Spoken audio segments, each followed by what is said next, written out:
Bine v-am găsit, dragii mei din Zodia Pești, oriunde v-ați afla. Bine ați venit tuturor pe canalul meu, Tarot Flor de Loto. Numele meu este Nina, pentru cei care nu mă cunosc, și ca de obicei mă bucur să vă am alături atât pe dragii mei abonați, cum de asemenea și pe cei care poate sunteți pentru prima oară aici pe canal.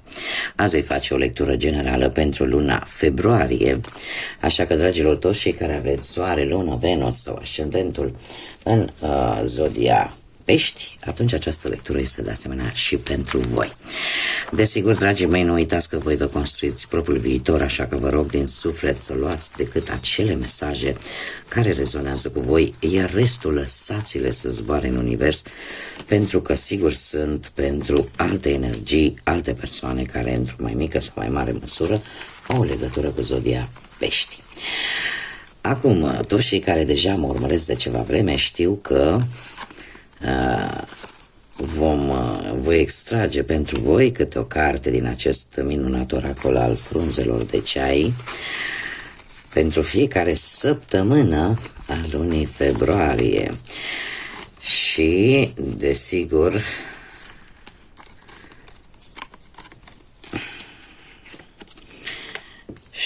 mai știu că o parte din voi își vor celebra ziua de naștere în această lună, așa că trebuie să vă urez la mulți ani tuturor celor care își vor celebra ziua de naștere în această lună, în a doua jumătate a lunii februarie. Acum, haideți să vedem și să trecem la treabă și să vedem ce ne spune prima săptămână a lunii februarie. Și avem o tentație care va fi ca un test pentru voi. Probabil că vreo ofertă tentantă, vreo situație în care ceva te va testa. Eu aș spune că este mai mult o încrengătură, ca să zic așa, un pic spirituală, un pic divină. Cea de-a doua săptămână spune că este momentul să ieși dintr-o anumită situație.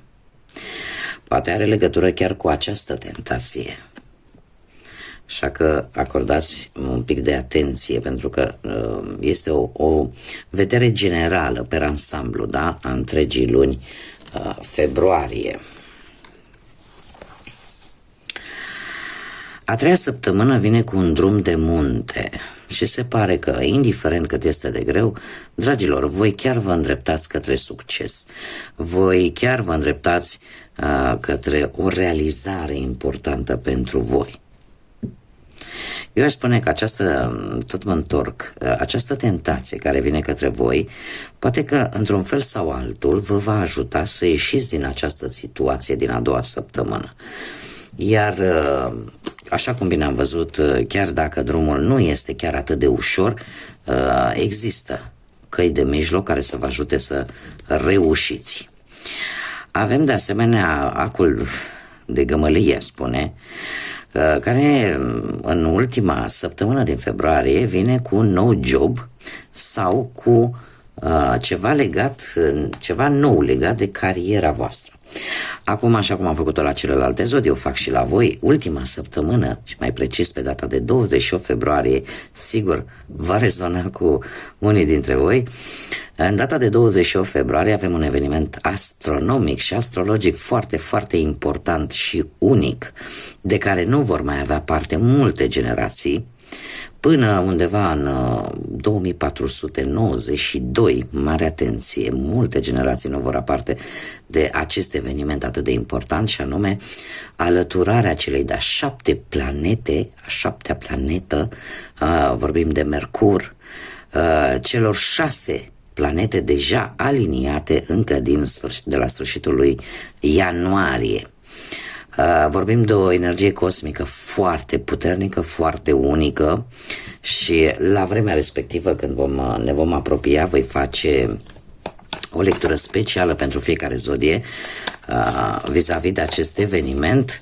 Cei care sunteți interesați, există pe lista Tarot 2025 de pe canalul meu lectura cu cele 6 planete aliniate și cu ce energie au venit ele, așa că pentru cei curioși puteți să intrați și să urmăriți. Acum trecem la lectura generală pentru februarie și haideți să vedem ce vine pentru dragii mei din Pești în viața lor profesională. Nu știu dacă există implicarea unor zodii de foc, mă scuzați, în viața voastră profesională, mai precis Berbec, Leu, Săgetător, dar într-un trecut relativ recent ați avut probabil parte de posibile reușite destul de rapide în ceea ce privește munca, sau poate ați reușit să găsiți așa un nou loc de muncă cu persoane un pic mai în vârstă, ca și șefi, persoane un pic mai în vârstă decât voi. În prezent avem de asemenea un cavaler de bâte, se repetă zodiile de foc, Berbec, Leu, Săgetător, care vine cu foarte multă ambiție. Apar, sau e posibil chiar în acest moment să treceți prin anumite schimbări majore în ceea ce privește viața voastră profesională. Majoritatea se pare că sunt pozitive și eu aș spune că unii dintre voi chiar ați reușit poate să găsiți un job cu o activitate total diferită față de ce ați făcut voi până în acest moment, dar care poate implica mai mult efort fizic, da, decât efort mental. Cum de asemenea e posibil unii dintre voi la locul de muncă să aveți așa un rival de combătut și cineva care nu prea vrea să dea niciun pas înapoi și care vă cam pune bețe în roate așa. Dar totuși mie mi-apare că voi veți avea o reușită din punctul ăsta de vedere profesional. Asul de spade pe partea asta a muncii îmi spune că la fel mi se confirmă pentru mulți dintre voi care sunteți în căutarea unui job, că găsiți acest job, dar care are o activitate cu totul diferită față de ce ați făcut voi înainte. Nu are nimic de văzut cu ce făceați voi înainte. Cum de asemenea vorbește de foarte multă claritate și de abordarea unui nou stil de viață, da? Sau unui nou proiect profesional, de ce nu? Haideți să vedem pe partea asta a bănuților ce vine pentru dragii mei. Dragilor, într-un trecut nu foarte îndepărtat, se pare că v-ați tot făcut tot felul de gânduri, v-ați cam blocat singuri din cauze financiare.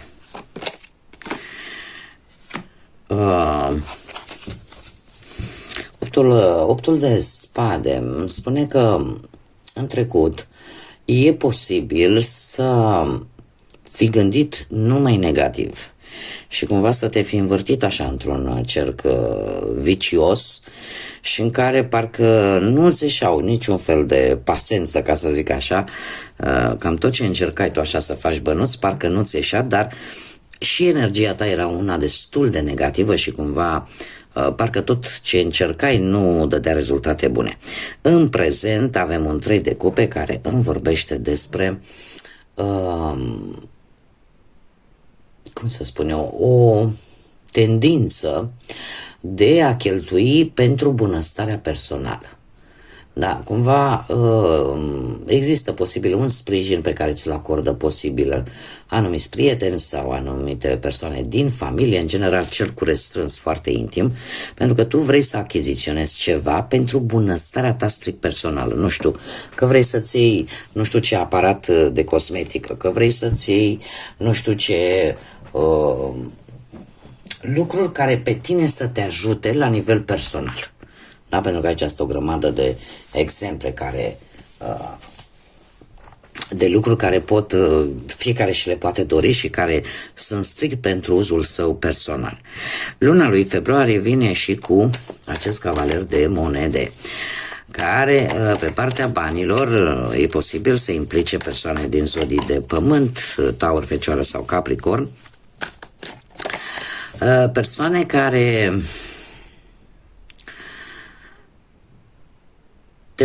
îți pot trimite bani sau, nu știu, să vină cumva bănuții, vor veni.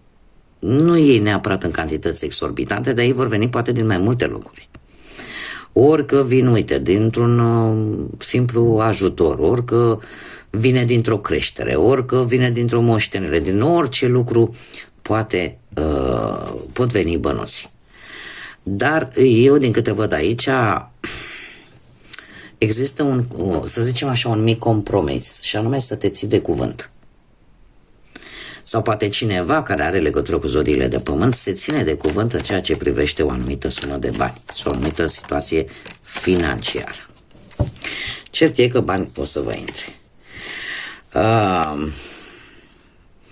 Haideți să vedem cu dragostea cum stați. Pe prima oară, pentru cei care sunteți într-o pereche și avem luna, se pare, dragilor, că relația voastră cu ceva timp în urmă era un pic prinsă într-o stare de ceață, în care lucrurile parcă nu se vedeau atât de clar și poate unii dintre voi intuiați că parcă vi se ascunde ceva, parcă acu era bine, acu nu e bine, acu ne împăcăm, acu ne certăm, dar exista aici un mic dezechilibru în relația voastră. În prezent, cu acest 10 de bâte, eu aș spune că nu știu dacă voi sau perechea voastră se luptă pentru a salva relația și de a o face să funcționeze mult mai bine și să ieșiți din acest cer vicios de acu suntem bine, acu nu suntem. Oricum, cineva aici își asumă mai multe responsabilități decât poate ar putea să ducă în prezent. În viitor, în luna lui februarie, avem un paj de spade care îmi spune că se pare că conflictele ușoare, este adevărat, nu vor înceta, încă vor persista și de-a lungul lunii lui februarie și această carte vine și cu un mic sfat, ca să zic așa, o sugestie. E posibil să fie nevoie să vă dați un pic de spațiu. Să vă dați un pic de spațiu pentru că la un moment dat cineva devine foarte obositor, orică sunteți voi, orică e persoana de lângă voi, dar cineva este foarte obositor și eu aș spune că e posibil să vă spună lucruri care vouă să nu prea vă plac sau să spună altora anumite secrete strict personale unor altor persoane, iar asta să vă tot supere pe voi și să nu prea vă convină. Dar tocmai de aceea această carte vine cu această sugestie de a vă da un pic de spațiu, pentru că se pare că totuși lucrurile nu se vor încheia așa brusc, vor mai exista mici conflicte. Acum, pentru cei care sunteți singuri poate în urma văduviei sau în urma divorțului sau poate pur și simplu a unei separări sau nu ați reușit voi până în prezent să vă găsiți jumătatea. Dragilor, am aici zodia Săgetător, zodia Scorpion, poate vă spune ceva. Într-un trecut recent aș spune că ați început deja să simțiți lipsa unei persoane lângă voi, acea necesitate acută de a avea pe cineva, de a fi lângă cineva. Și în felul ăsta de a vă recâștiga acel echilibru. În prezent trebuie să vă spun că lucrurile chiar încep să se schimbe. Deci avem moartea, semnul Scorpionului, care ne vorbește de schimbări și transformări în același timp. Unii dintre voi sunt mari șanse să găsiți pe cineva nou, să vină cineva nou, un personaj nou, poate chiar la locul de muncă sau poate într-o situație total neprevăzută, dar care să apară cineva nou și care să vine cu acea transformare de care voi aveați nevoie. Probabil că veți cunoaște pe cineva în aparență o simplă prietenie, dar care cumva sunt mari șanse ca în viitor să se transforme chiar într-o relație. Luna lui februarie vine cu acest 4 de cupe, un 4 de cupe care îmi vorbește de o stare de ușoară confuzie. De ce? Pentru că se pare că sentimente se vor forma încet, încet, doar că va exista acolo un dram de incertitudine, un dram de, știi, parcă nu, e ceva acolo care încă vă frământă și de-a lungul lunii lui februarie. Și eu zic că nu e nimic rău în asta. De ce? Pentru că, așa cum place să o spun, încrederea, că bănuiesc că sigur despre ea este vorba, încrederea nu vine din fabrică, ea se câștigă și pentru asta e nevoie de timp și de atitudine și de felul cum acționează fiecare. Perioadele importante din luna lui februarie pentru voi, dragilor, pot fi zilele de joi sau data de 5, în care ți se spune să-ți urmezi energia. Da, pentru că l-avem pe Jupiter, marele benefic, care, dacă te simți într-o energie pozitivă, se pare că aici lucrurile, într-adevăr, încep să se miște și să se extindă. Și care are legătură cu o zi de joi sau cu data de 5 februarie. Ce altă perioadă avem pe voi, dragilor? E posibil ori pe 12 februarie să-ți regăsești centrul, cumva să redevii oarecum la o normalitate într-un anumit domeniu, fie el profesional, financiar sau sentimental. Cum este vorba strict de voi, este ceva, eu aș spune, important, care va veni în viața voastră și dacă nu va avea loc în data de 12 februarie, sunt mari șanse să aibă loc după 12 săptămâni. Asta înseamnă undeva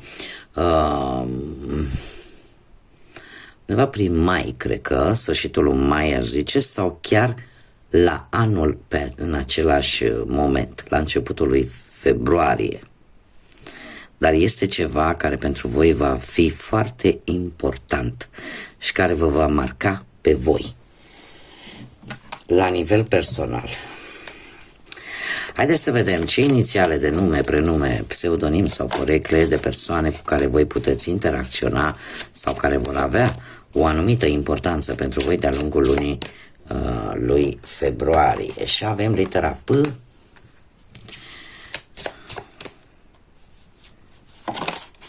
litera K,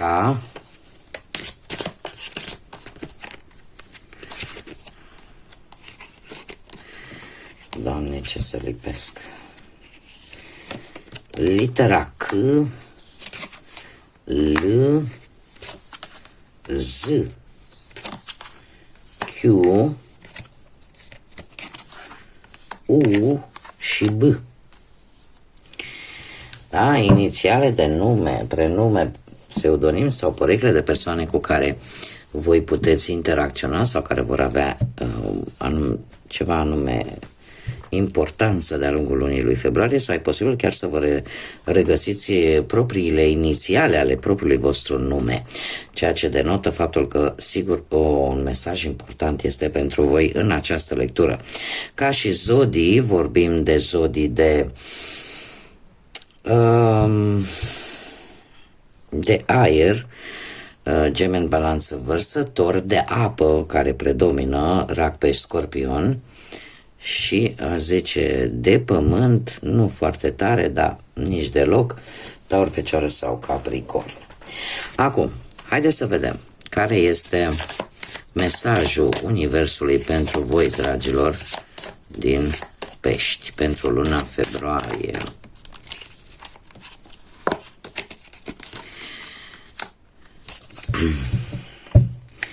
Ce ne spune acest mesaj pentru dragii mei din Pești? spune în felul următor, că trebuie să prioritizezi autovindecarea chiar acum.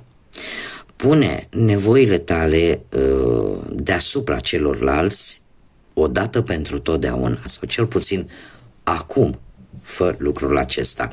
Este timpul să fii mai focusat și mai atent la tine.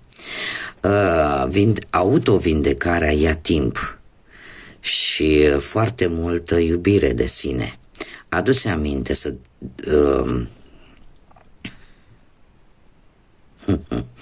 adu-ți aminte că rănile care se deschid nu se vor vindeca peste noapte, dar nu se vor transforma în cicatrici peste noapte.